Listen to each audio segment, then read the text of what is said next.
YouTube, and welcome to another Jesse Hill advice blog.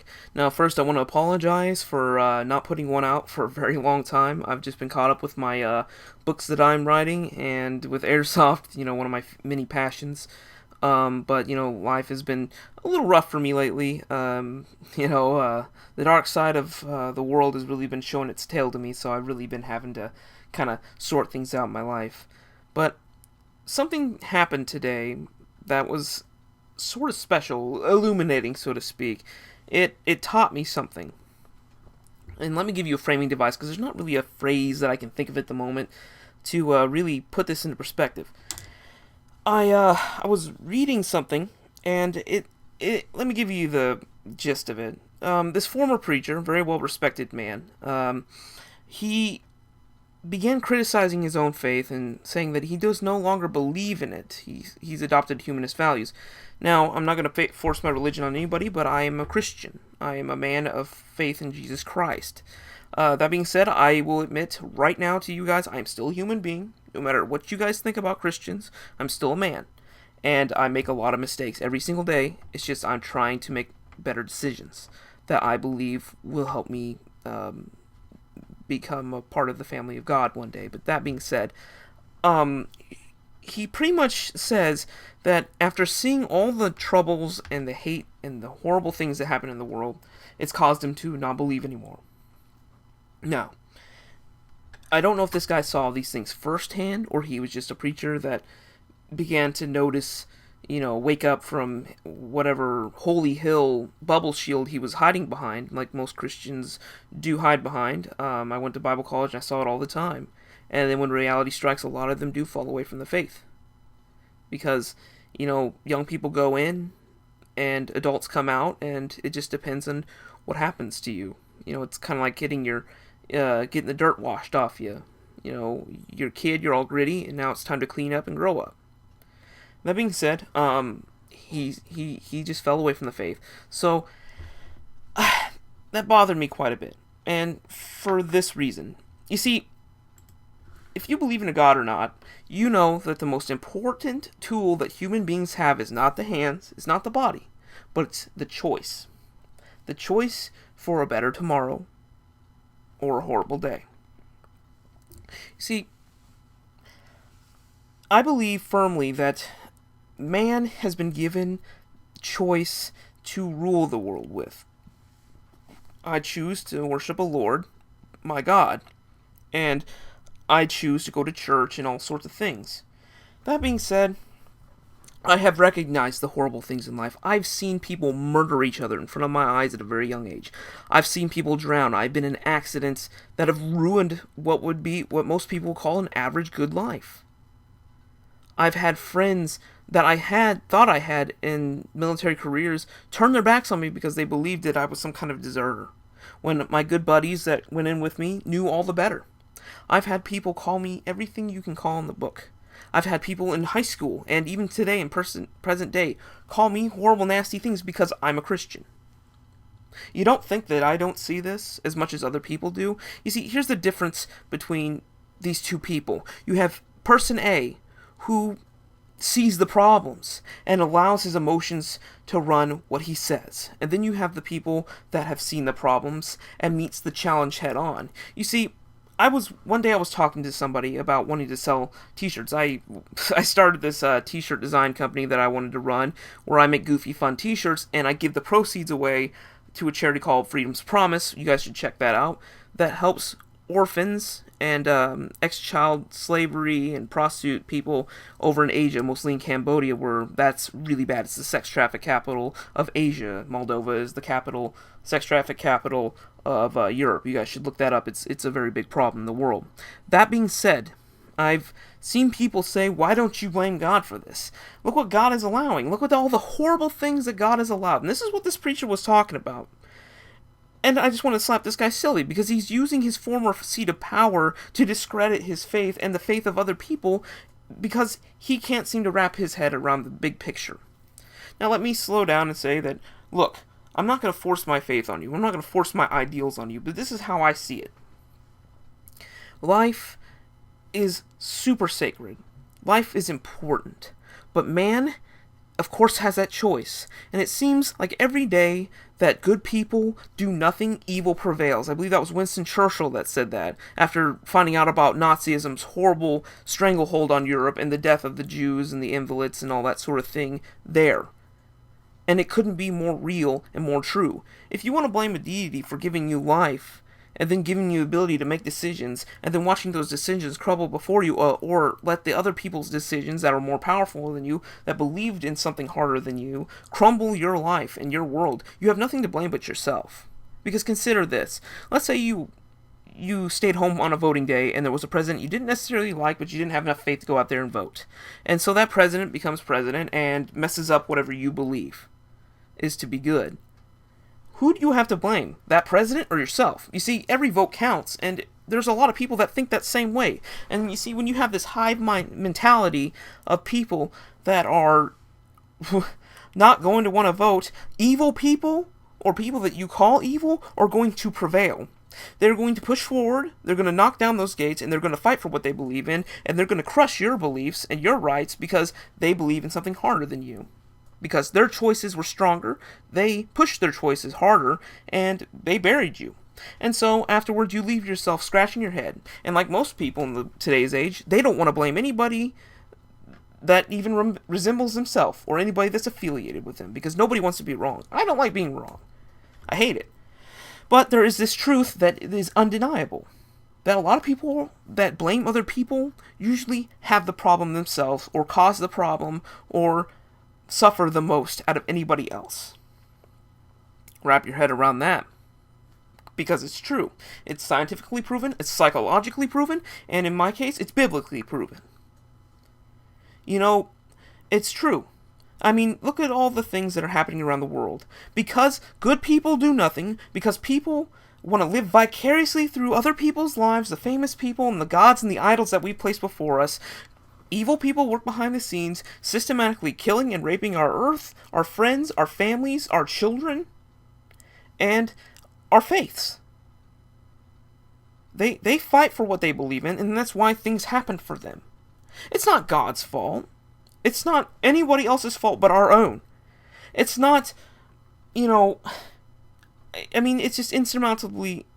If you don't believe in God, that's fine. But blaming God you don't believe in? I mean, what sounds more unethical? Me believing in a unicorn? Or you criticizing me for believing in a unicorn? Who's crazier?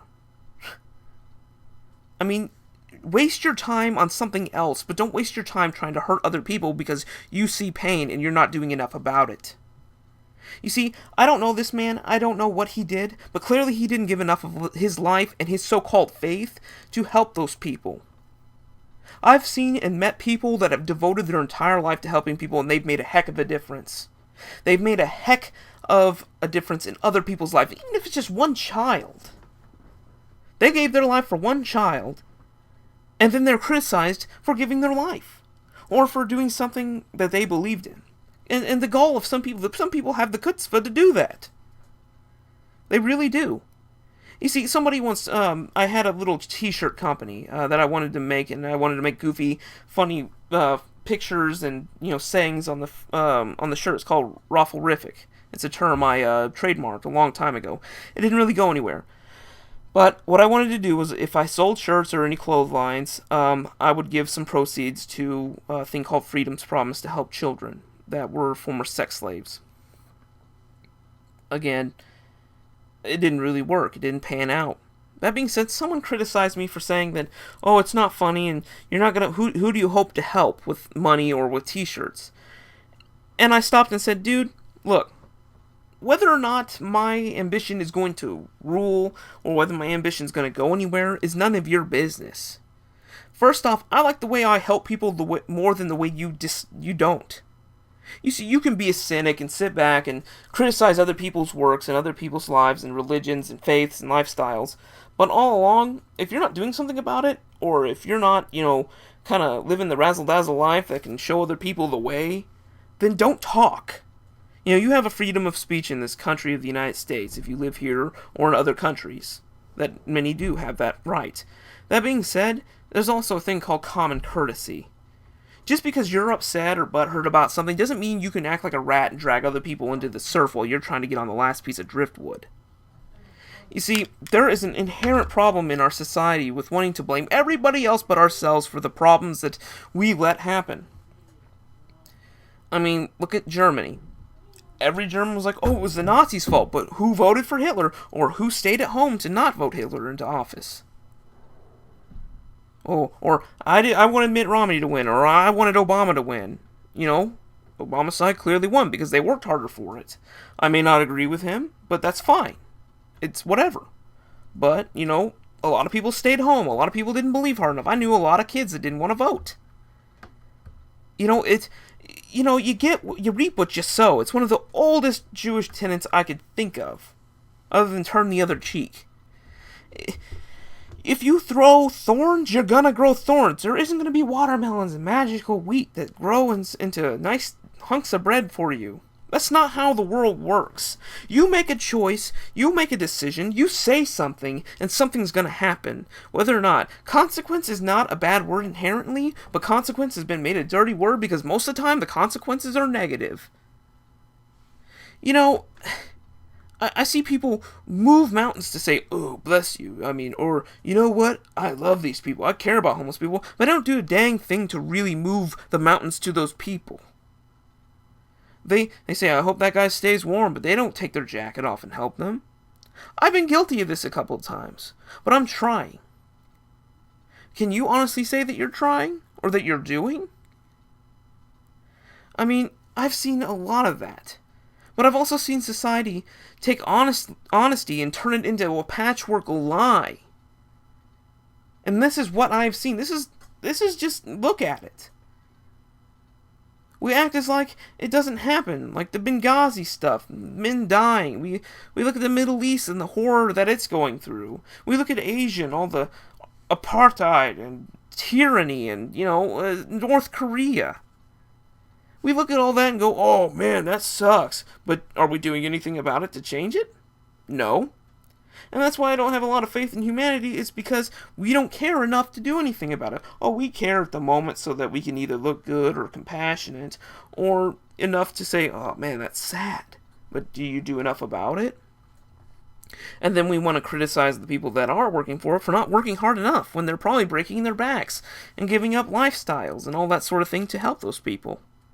We live in a cherry-picked society where we shun honesty, we shun truth, just so it's convenient or the glove fits for certain people. And that's stupid. That's a waste of time.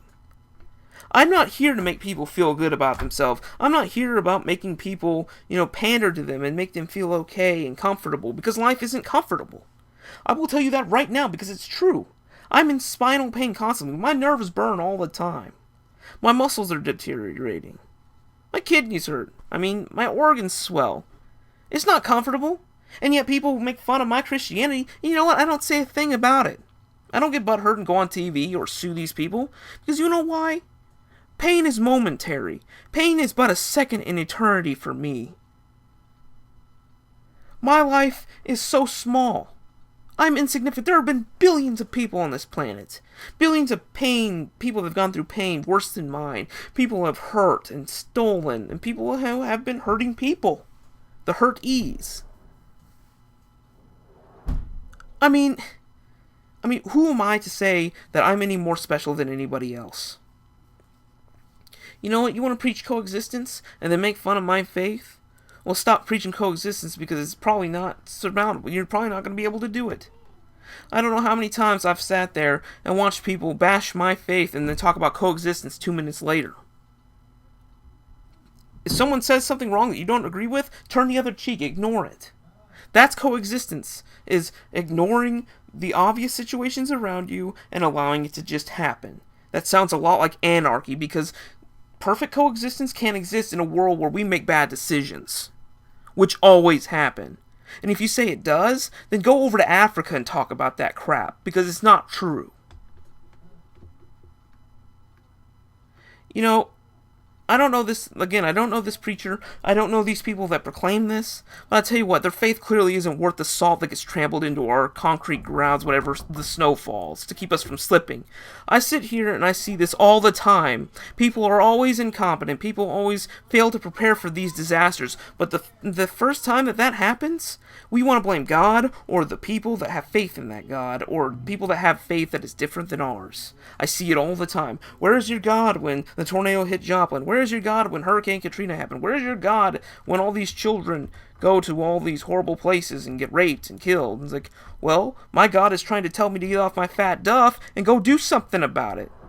You see, God's not going to inherently sit there and pander to you because, again, you're not an automaton. You're not a puppet.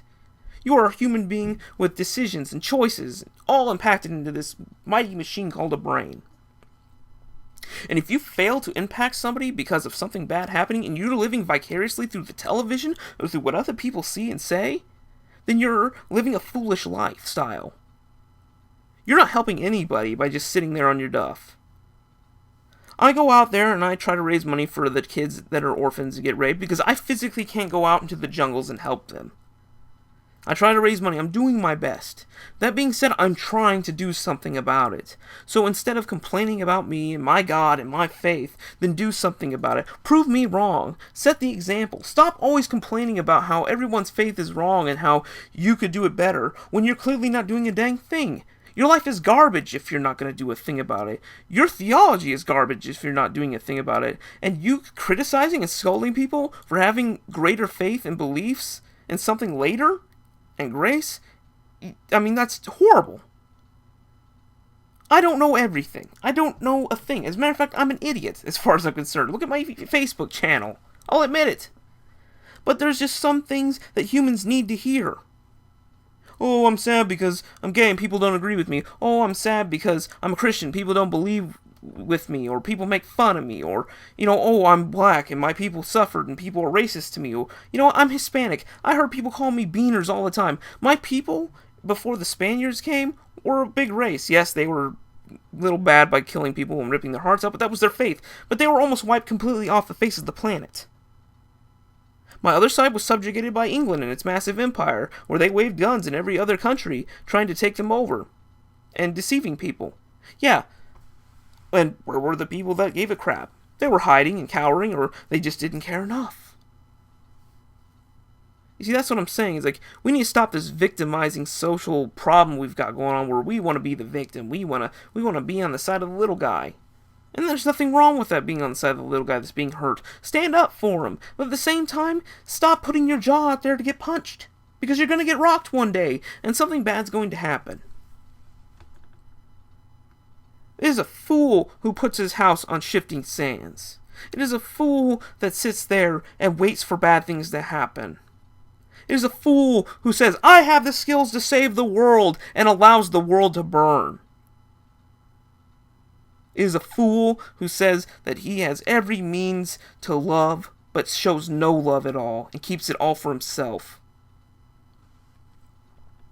We can sit there all day long talking about this and try to discredit each other and try to hurt each other and talk about how my God is wrong and how my God causes all this and allows all these people to be hurt. But I can tell you what, Pol Pot made the decision to destroy Cambodia. Hitler made the decision to destroy the Israeli people and the Jewish faith and attempt to wipe them off the face of the planet. We can blame God all day long, but can we truly blame ourselves? Because every day that I sit here, or you sit here, the things that you feel bad for, or the things that you believe in, are at stake. Because I'll tell you what, pain is momentary. The things that you might go through are momentary. Your ideals are just ideas. They're nothing. They're just paper. They're just words.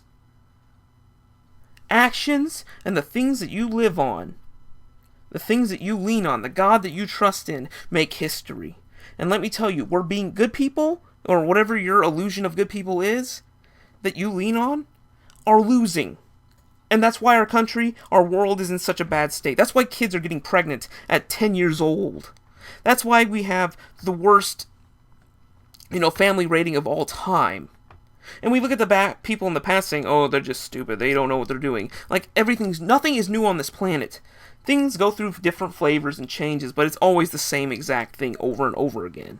People make bad decisions, we blame our past, or we make fun of the past for not being ahead of the curve, bad things start happening, and then we want to blame somebody who we half the time don't believe exists. Or we want to make fun of the people just so we can get some sort of closure. You know what? Take an action. Take time out of your busy schedule to help people. It's put up or shut up time.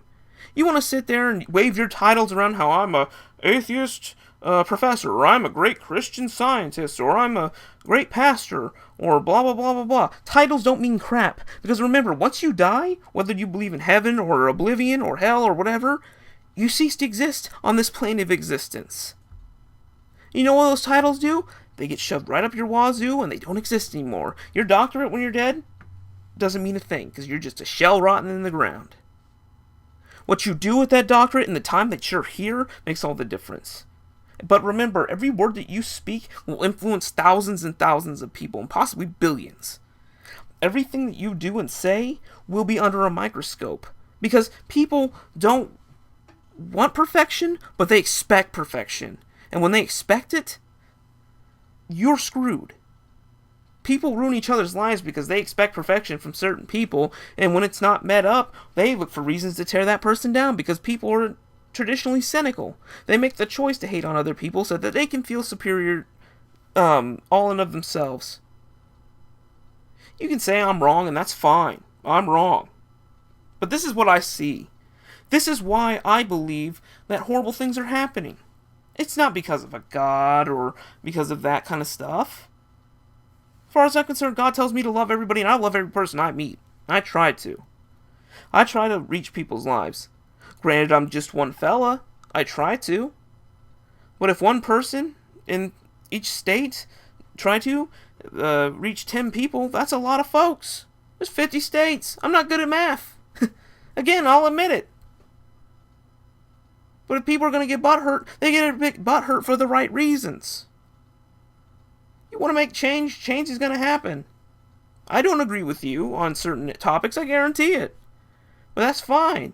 Well, you're going to preach coexistence, and you're going to preach about how the world needs to change, as if change can be good, do it.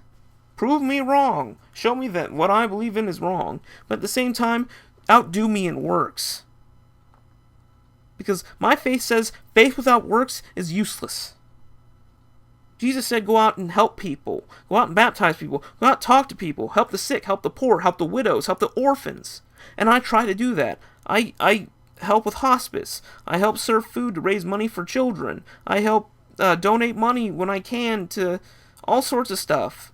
I'm not trying to brag, I'm just saying. There's plenty of charities out there you can go out and help. Help cure cancer. You can say how it's the government's fault, and probably is the government's fault. I don't know. But it's really your fault for allowing that government to do it in the first place. You may say, oh, it's my family. Then get out there and deal with it. Get out there and say something. Get angry about it. Get a crowd together and say, we don't want this. We're not going to stand for this anymore. You see, those people work for you. Those are just people. Yeah, they may have guns, but there's a buttload more people that disagree with them with guns too, or with fists, or with vitality, to fight for what they believe in. I'm not telling you to instigate war or to hate people. I'm telling you to stand up for what you believe in and stop criticizing me and other people and other faiths and their gods for the problems that man allows to happen. God doesn't want people to rape people, but some people get messed up in their life by some other person and some other person's decisions, and they go out and rape people. I have people say, oh, well, God gave them mental health. I have a brother that's mental too, but he doesn't go out hurting people. Because we love him. We tell them that we love him. We tell them that Jesus loves him. And you know what? He's grown up to be a fine man of God. You see, it's not so much the issue of what has been given to us, but it's the choices we do with what's been given to us. It's up to you, so make the decision and stop blaming other people and grow up. Because you know what? The real world is a harsh place. Because we allowed it to become harsh. You want to live in La La Land, get high, and run away from all the problems, be my guest. But don't ever blame other people for the problems you probably could have solved. I'm sorry for ranting. I'm sorry for getting angry. I love my fans. I love you guys. You guys help me to get up in the day and do this kind of thing. And I would love to share my faith if any of you would ask. I know I am not perfect. I know that I am a man that has so many flaws I can't even count them because I can't count very high. I'm stupid. But I'm smart enough to know when to do something right and when to keep my mouth shut and just do the right thing. Be courteous. Be loving. Stand by truth even if it's not popular. Stand courageous in what you believe in. Don't blame your deity. Don't blame yourself if you didn't cause the problem. If you work your butt off, then you have nothing to say to anybody. They could bring the entire mercy seat and judgment of the entire world against you, but they have nothing against you because you worked. You fought the good fight. Paul says this later in the Bible. He fought the good fight. He worked hard for the Lord, and he was blameless. You want to blame somebody when you point fingers? That old saying, these fingers are pointing right back at you, because it's true. Point at yourself. Look at yourself before you go out and criticize other people. And some people are bad. I have no doubt about that. There are evil people out there that want nothing more to hurt people, but it's because of the decisions and the way they grew up around the people that made bad decisions around them. You want to prevent evil people and another Hitler and another so-and-so? It starts at home. It starts in your schools, it starts in your community, and it starts with your friends and the decisions you decide to make. I've met people that have been the worst human decisions, been dipped in acid, been raped 45 times a day, addicted to heroin, beaten till they peed blood for hours. And you know what? They didn't let that make a decision in their life. They didn't become prostitutes or murderers or kingpins. You know what they became? Good people. And those people help people. They feed orphans. They love harder than anybody and their little pinky than I've done in my entire life. And I want to be like those people. Gosh, I wish I had a testimony to say I was beat up and thrown down the office. You know, God willing, that doesn't happen. But what a difference they made because they believed hard enough. Do you?